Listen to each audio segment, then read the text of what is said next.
Ito ang kwento bago siya maging ganap na enemy.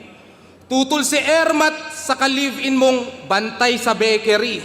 Kayo ay pinaghiwalay at nawalan na ng pag-asa, kaya ikaw ay nag-alsa at kinalaban mo ang masa. Dahil sa labis na sakit ay nag-amok katang ina. Minsan na lamang magmahal pagdadamot pa ba nila?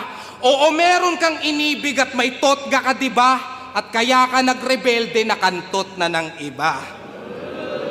At kaya ka nagrebelde na kantot na ng iba. Dati ang lagi mong dalangin, gabayan niyo po sila. Bigla na lamang daw nag-inaso kahit napusi ka. Nagrebelde sa angkan parang Itachi Uchiha nung tinutulang umibig sa nagngangalang musika. Di kita pepersonalin. Di kita pepersonalin. Huwag maggamba, walang ganon. Ba't ko dadama yung asawa mo kung di ka nagkaroon?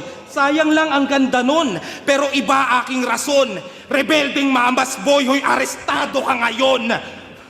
Rebelding mamas boy, hoy arestado ka ngayon. Silya Electrica ang hatol, tas yung venue crowded. Si Kiluwa at Kakashi kailangan counted. Kuryentehin hanggat hindi siya nagkukulay brown-red. Pag rebelde daw ang bata, kailangan grounded.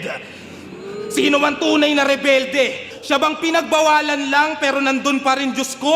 O kami na kusang lumayas magawa lang ang gusto? Maagang napariwarat sa bisyo nalulung agad. Habang pumapasok ang may baon at merong gulong na bag.